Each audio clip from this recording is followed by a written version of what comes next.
Bonjour à tous et bienvenue sur entreprenante.com pour cette nouvelle interview ici depuis le Web Today sur notre plateau spécial en partenariat avec Sigma qui vous propose de découvrir une autre vision du web. J'ai sur ce plateau Mickaël Froger. Salut Mickaël. Salut Simon. Ça va? Ouais, et toi? Ouais, ça va bien, ça va bien.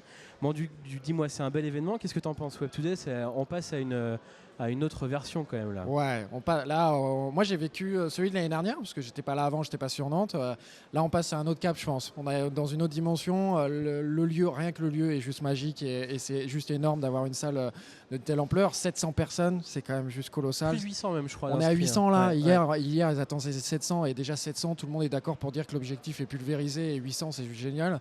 Donc un plateau, 4 plateaux qui sont vraiment très bons, beaucoup de startups qui vont pitcher, dont Bringer et on verra tout à l'heure.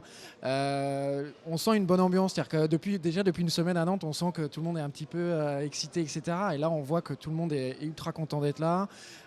Les discussions sont super bonnes, il fait super beau, voilà, la vie est belle quoi. Il fait chaud même. Il fait super chaud en plus. Le fait que la conférence ait été ouverte par des politiques, notamment par la ministre, sa première apparition publique, pour toi c'est un signe fort aussi de soutien à l'écosystème nantais? Je pense que c'est un signe fort, surtout que Nantes est devenue une grosse place en France du web, sinon la deuxième place derrière Paris. On ne va pas vexer les autres régions, parce que c'est pas le but, mais on se rend compte maintenant et aujourd'hui que le web nantais est quand même très très fort. Les NT ici en général à Nantes sont très forts.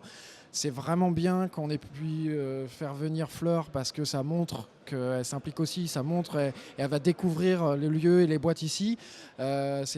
On a la chance dans cette ville que les politiques nous suivent depuis très longtemps avec Jean-Marc Ayrault, etc. La cantine, le quartier de la création, tous les pôles de compétitivité, etc. Et je pense que c'est vraiment bien qu'on montre aussi nous, c'est-à-dire qu'en interne, qu'on montre qu'on est capable de porter des événements comme ça, qu'il y ait des assos qui soient capables de pousser des événements comme ça et qu'à terme, ça devienne pas un petit le web, parce que c'est pas le but de se comparer aux autres, c'est différent, on fait les choses différemment, on copie pas, mais qu'on ait un vrai événement dans la région. Ouais. C'est quoi la prochaine étape du coup? Parce que là, 800 inscrits, 25 conférences et ateliers, des ministres qui ouvrent la conférence, qu'est-ce qu'on fait après quoi? Là, on était dans une étape de transition, on est passé du local, parce que l'année dernière, les années suivantes, c'était vraiment très locaux, Nantes, la région, etc. Là, on bascule vers du national. À terme, on va basculer dans l'international, faire venir des ricains, faire venir des anglais. Il y a déjà des bons conférenciers qui arrivent et qui surtout font l'effort de venir. On leur remercie. Je pense que la vraie étape l'année prochaine, ça sera ça. Je pense que ça sera l'international. Déjà pour montrer que la région, parce qu'il faut toujours pousser la région et montrer à l'extérieur qu'on est bon, mais aussi de ramener d'autres personnes, de ramener d'autres visions. Là, il y a beaucoup de VC qui sont arrivés et ça change aussi des autres années. C'est-à-dire qu'il y a des vrais VC qui vont arriver pour expliquer comment on fait pour lever des fonds, qu'est-ce qui les intéresse pour lever des fonds, comment ça marche. Et ça va être une vraie étape l'année prochaine où on verra ce qu'il fait. Maintenant, là, ça a commencé depuis 2 heures, on fera le bilan tout à l'heure. Et alors pour Lengo, parce qu'on a dit qu'on parlait beaucoup de l'écosystème, mais tu es sur le plateau. Comment va Lengo? Qu'est-ce qui se passe pour vous? Écoute, ça va bien. Nous aussi, on est en pleine phase de transition. C'est-à-dire qu'on a ouvert l'Europe début février, début mars, là sur Paris. On a ouvert 12 pays depuis mars.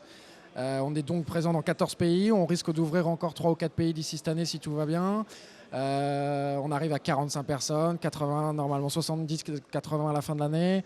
La boîte grossit. On a 45 maintenant. Là, on est 45 pur et dur. Là, on est 45 CDI. Voilà. Il y a 16-18 personnes sur Paris, 3 à Montréal, puisqu'on a une base à Montréal, et le reste à Nantes.